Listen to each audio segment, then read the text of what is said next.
एक पुरसुकून अमरीकी मोहल्ला। हर तरफ पुराने खिलौनों, फर्नीचर, किताबों की सेल लगी हुई है। लोग अशिया देख रहे हैं, मोल तोल चल रही है। जेनिस हैमल, एक दरमियानी उम्र की औरत, अपनी सहेली मैरी एलन के साथ आहिस्ता आहिस्ता कदम उठा रही है। वो दोनों हंसी मजाक के मूड में हैं। जेनिस हंसते हुए कहती है, काश कोई ऐसी चीज मिल जाए जो जिंदगी बदल दे। इतने में इसकी नजर एक पीतल के बोसीदा चिराग पर पड़ती है। वो चिराग उठाती है जिस पर लिखा होता है कि मुझे रगड़ो और तुम्हारी ख्वाहिश पूरी हो जाएगी, कुछ शराइत लागू होंगे। मैरी एलन कहकहा लगा कर बोलती है, चलो रगड़ कर देख लो, ज्यादा से ज्यादा उंगलियां मैली हो जाएंगी। एक लम्हे के लिए रुकती है, फिर चिराग को रगड़ देती है। अचानक हर तरफ सफेद धुआं छा जाता है और जेनिस वहां से गायब हो जाती है। जेनिस जैसे ही अपनी आंखों को खोलती है, वो अपने आप को एक दफ्तर में पाती है। एक ऑफिसर जेनिस का इस्तकबाल करता है। जेनिस उससे पूछती है, मैं कहाँ हूँ और मैं यहाँ कैसे पहुंची, जिस पर ऑफिसर उसे बताता है कि आपने चिराग को रगड़ा था। जिस पर जेनिस खुश हो जाती है और कहती है कि मुझे मेरी ख्वाहिश मिलेगी।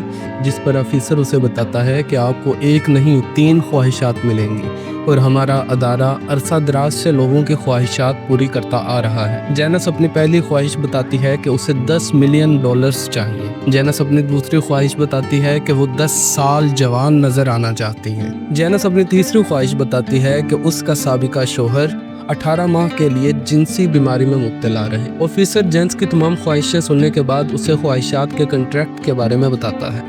वो बताता है कि आपकी पहली ख्वाहिश मुकम्मल तौर पर कामयाब रहेगी, आपकी दूसरी ख्वाहिश इतनी कामयाब नहीं होगी और तीसरी ख्वाहिश पूरी करने के लिए आपको अपनी पहली 2 ख्वाहिशों को छोड़ना होगा। ये सुनने के बाद जेनिस उस फॉर्म पर दस्तखत कर देती है। ऑफिसर उसे एक और फॉर्म देता है जिस पर जेनिस को अपना अकाउंट नंबर लिखना होता है ताकि $10 मिलियन ट्रांसफर किए जा सके।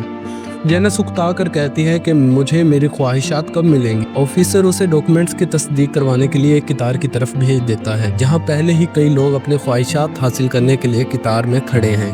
कितार बहुत लंबी है जिसमें हर तरह के लोग मौजूद हैं। जेनिस सबको बड़े तजस्सुस से देखती है। जेनिस कितार में खड़ी अपनी बारी का इंतजार करने लगती है। हम देखते हैं वो ऑफिसर जो जेनिस का ब्रोकर था, उस पर कंपनी का मालिक गुस्सा कर रहा है। बहस करने के बाद उसे कंपनी का मालिक नौकरी से निकाल देता है। जेनिस की जब बारी आती है तो उसे काउंटर पर खड़ी औरत बताती है कि तुम्हारे पास 604 फॉर्म नहीं है, इस फॉर्म के बगैर आपकी ख्वाहिशात पूरी नहीं हो सकती।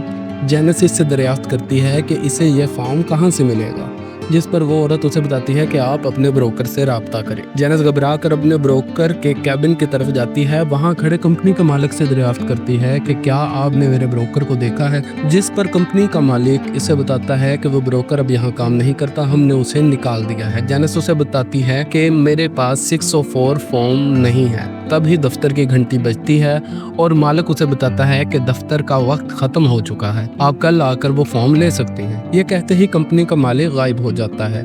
इस पर जेनिस बहुत ज्यादा डर जाती है। एक ही लम्हे में दफ्तर का पूरा स्टाफ गायब हो जाता है। जेनिस इन्हें रुकने का कहती है लेकिन कोई नहीं रुकता। जेनिस पूरे दफ्तर में अकेली रह जाती है। जेनिस चिल्लाते हुए कहती है कि काश मैंने वो चिराग कभी ना रगड़ा होता। ये कहते ही पूरे दफ्तर में धुआं छा जाता है और जेनिस दोबारा उस सेल पर पहुंच जाती है। अब की बार वो चिराग को नजरअंदाज करती है और अपनी दोस्त को लेकर वहां से चली जाती है।